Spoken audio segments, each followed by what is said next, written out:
Soal korupsi dapat raport merah ya. Sebenarnya kalau kita mau bicara soal memperbaiki sistem hukum khususnya untuk Bukan Bang, Anda mau komentar soal itu dulu? Ya, harusnya kita berdiskusi lebih pada bagaimana undang-undang KPK ke depan, pemberantasan korupsi. Tapi saya sedikit menambah Bang Bonyamin tadi ya. Jadi kalau kronologis, saya jelaskan supaya ya. nih. Jadi menurut Bang Boyamin, Pak Jokowi mengatakan bahwa tidak menandatangani di akhir, ya. setelah rame-rame, setelah demo luar biasa. Tapi di awal ikut kok penandatangannya, begitu Mas Boyamin ya?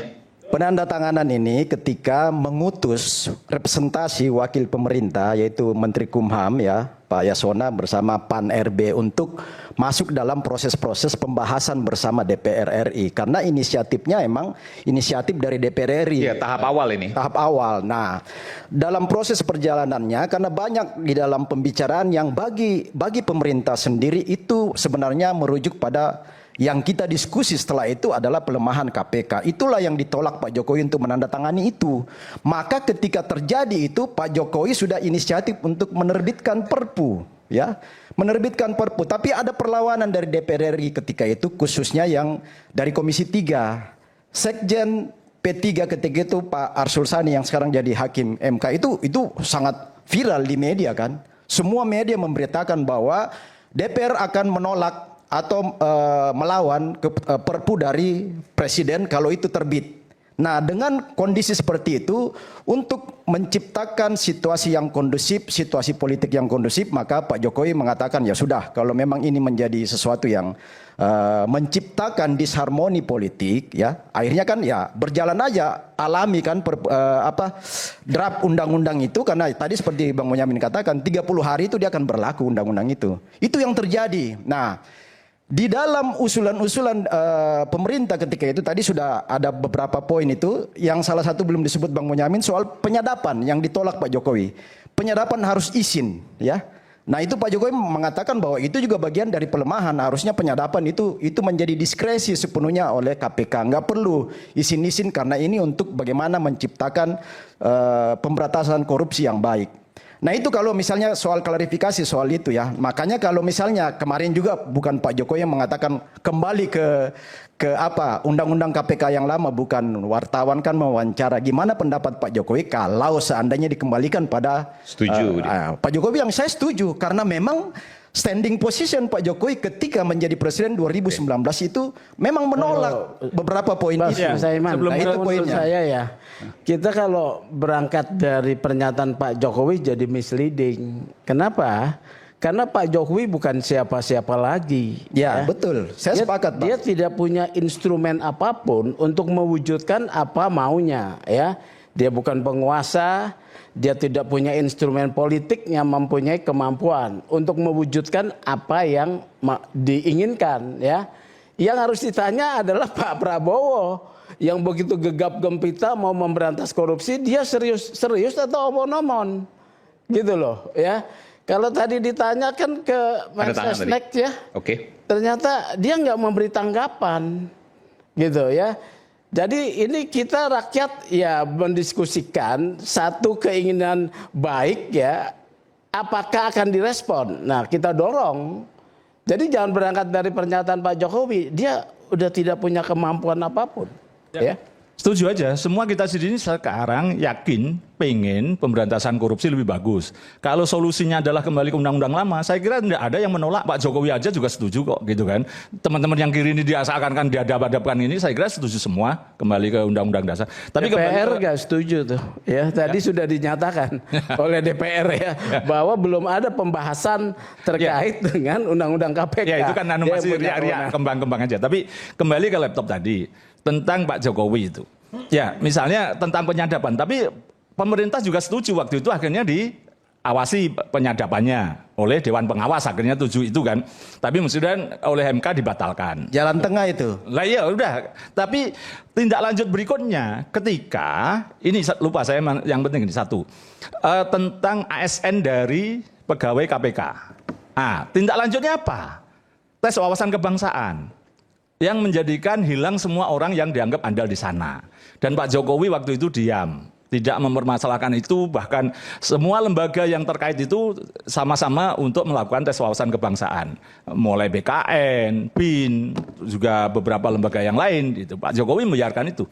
Tapi kemudian baru belakangan setelah tercabut keluar, kira-kira gitu, Pak Kapolri atau atas perintah Pak Presiden, saya nggak tahu itu, nggak diundang di sini gitu.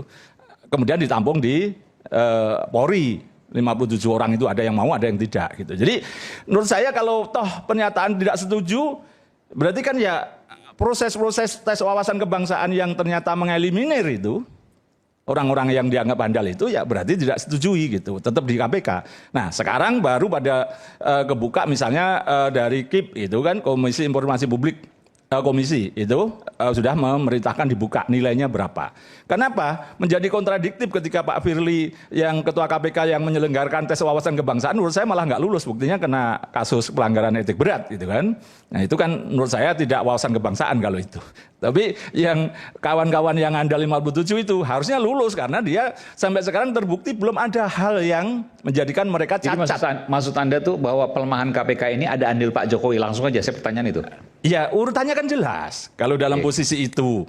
Nah sekarang udahlah, kalau memang beliau mendukung aja titik itu. Gara-gara mengatakan ada komanya tadi menjadikan polemik dan istana mengatakan tidak, DPR malah mengatakan Pak Suding mengatakan bahwa Pak Jokowi adalah aktor intelektual, kan gitu sampai begitu tentang pelemahan. Nah itu sayang ini DPR nggak ada yang datang nih. Apa memang nggak diundang Pak Iman? Diundang beberapa partai tapi nggak bersedia hadir. Boleh klarifikasi. Saya kira dicekal malah oleh Aiman. Diundang. Pak cukup saya. Iya, jadi sekedar klarifikasi aja supaya kita juga menempatkan diskusi itu secara sehat ya. Artinya yang sering kami katakan bahwa apapun yang terjadi di Republik ini sekarang semua salahnya ke Pak Jokowi. Pak Jokowi ditanya oleh wartawan mengatakan apakah Bapak setuju? Setuju aja kan gitu. Tapi ini seolah-olah menjadi seolah-olah Pak Jokowi ini Pak David mestinya titik setuju dan saya minta itu kan itu titik itu aja, jangan ditambahi koma karena saya dulu tidak tanda tangan dan koma lagi itu. Bang Bonyamin kan nggak bisa juga membatasi Pak Jokowi berbicara kan. Oh iya, beliau kan negarawan harus elegan di situ. Justru disitulah sebenarnya penekanan kepada publik bahwa Pak Jokowi ketika menjadi presiden di zaman itu ya, itu memang tidak ada inisiatif awal untuk melakukan perubahan. Tidak ada inisiatif awal untuk melakukan perubahan. Sama sekali. Dari Pak Jokowi justru mengirim utusan untuk bagaimana supaya perbincangan di DPR itu memutuskan undang-undang revisi itu menjadi sehat sebenarnya. Itulah tadi dasar surat pengutusan wakil pemerintah itu. Saya menarik. Dari mana Anda bisa mengatakan Pak Jokowi tidak pernah berpikiran untuk mengubah undang-undang KPK? Iya, karena inisiatifnya revisi undang-undang KPK itu datang dari hak inisiatif DPR RI. Kan itu. Karena proses pembuatan atau revisi undang-undang kita ini kan dua pihak yang harus kerjasama kan. Tetapi hak itu kalau pelanggaran itu by omission lahir dari DPR by omission ya. Tidak itu tidak Mas Aiman. Dia diam saja kalau di dalam konteks tindakan itu by omission sebetulnya. Artinya, dia tetap bertanggung jawab. Tidak bertanggung jawab. Tetap bertanggung jawab. Tetap bertanggung jawab, oke. Atas lemahnya undang-undang KPK karena dia kan waktu itu primus inter pares ya. Orang nomor satu, nggak perlu aja ngutus apa itu menteri nggak perlu diutus ya untuk membahas, biar aja perjalanannya itu menjadi cacat gitu kan. Nah, justru kalau nggak ngutus Bang, justru cacat. Karena itu kan prosedural yang harus dilewati. Kalau cacat, harus ada wakil pemerintah. Akan bisa digugat di MK gitu loh. Jadi dia diamin aja, nggak perlu dia utus. Terserah kau lah itu inisiatifmu, saya nggak setuju. Oke. Ya berarti kan Pak Sugeng jelas mengatakan itu bahwa Pak Jokowi memang berperanan gitu kan. Saya hanya menyatakan gini, ada undang-undang yang lain yang konteksnya itu kalau permukaannya itu inisiatif DPR, tapi kenyataannya saya tahu persis itu sebenarnya maunya pemerintah supaya cepat di-endorse ke DPR. DPR seakan-akan ada undang-undang yang lain. Apakah undang-undang ini ya? Saya pernah dapat bocoran dari DPR bahwa mereka berani membahas itu dan cepat itu karena mengatakan sudah dapat lampu hijau dari istana, gitu loh. Saya lebih ini, Mas Saiman, saya lebih senang kalau kita diskusi malam ini bagaimana proses kedepannya KPK. Pasti. Lebih bagus itu. Ketimbang kita mulai dari menyalakan ini nggak konstruksif bagi bangsa ini. Itu bagi saya. Saya setuju Bang Sugeng tadi, nggak ada lagi urusan Pak Jokowi. Kalau mau kita berdebat di sini atau berbincang, melakukan diskursus untuk bagaimana membuat KPK kuat ke depan. Di sini ada Bang Saud yang mantan pimpinan KPK yang pasti punya gagasan-gagasan yang brilian untuk itu. Makasih. Tadi saya tanyakan karena dibilang cari muka harus diklarifikasi. Kan awalnya di situ. Silakan.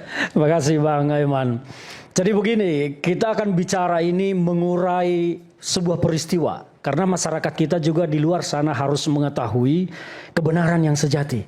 Masyarakat kita jangan disuguhi oleh retorika-retorika. Karena Aristoteles pernah berkata, orang bodoh yang retoris jauh lebih berbahaya daripada orang pintar yang diam. Jadi ini kalau kita mau melihat, ya, kalau kita mau melihat peristiwa, ini ada banyak puzzle yang harus kita satukan. Jangan seperti kawan kita ini selalu bicara pokoknya Jokowi tidak boleh salah dan tidak usah dibahas lagi, bukan siapa-siapa lagi. Enggak di situ konteksnya.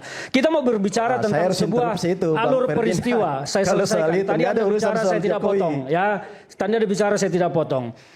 Jangan pernah lupakan juga Sekjen PDI Perjuangan Hasto Kristianto pernah melepas sebuah video pernyataan tentang proses revisi undang-undang KPK ini.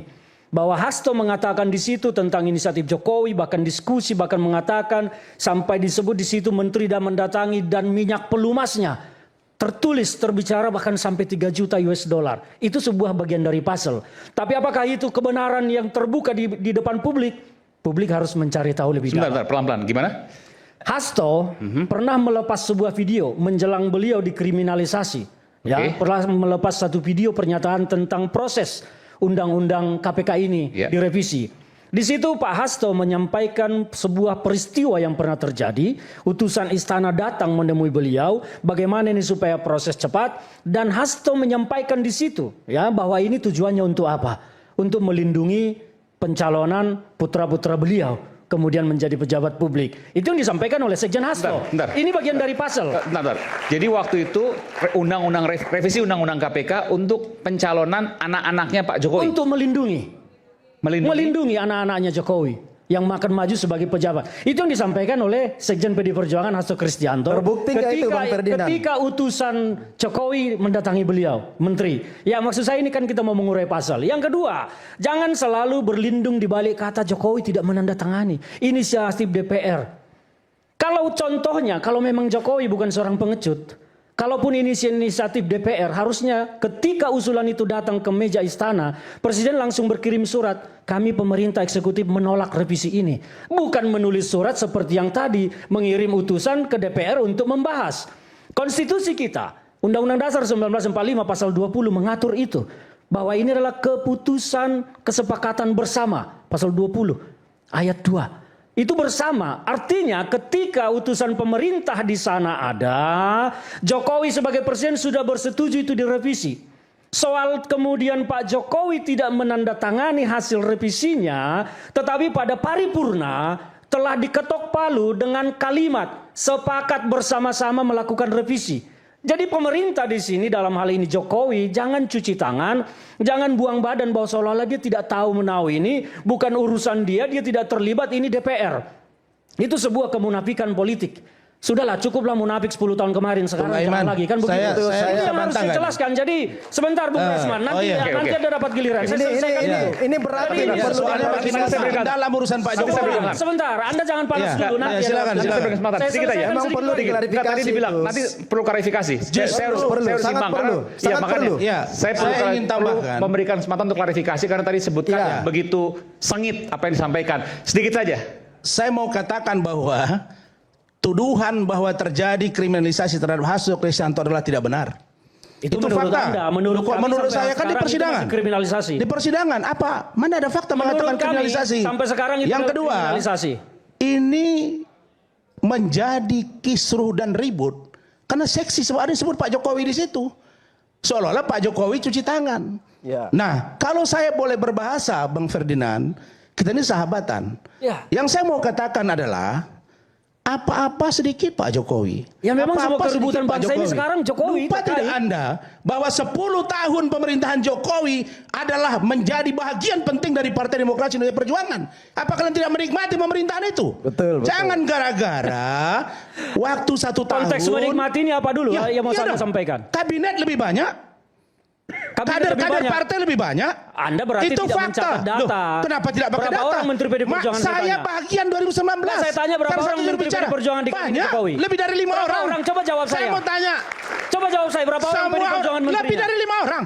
Lebih dari 5 orang, Iya. itu aja Anda sudah ngawur. Kenapa tidak? Ngawur lah salah. Lah, lihat kabinet pertama berapa orang, kabinet kedua berapa orang. Bahkan Ibu Megawati ketika PDIP melakukan kongres di Bali, dia mengatakan ini ada presiden kita, Joko Widodo. Ya memang presiden Kalau kita. hanya anggota kabinet 5 orang, kata PDI Perjuangan. Kalau saya mau melihat bahwa PDIP justru orang yang paling bertanggung jawab jika ada sesuatu yang sekarang menyenggol Pak Jokowi Ma'ruf. Ini cuci tangan lebih jauh lagi dari Jokowi ke partai. Seolah-olah negara kita ini menjadi negara parlementer. Padahal negara kita ini bukan parlementer. PDIP itu adalah legislatif. Anda harus bedakan mana legislatif, mana eksekutif.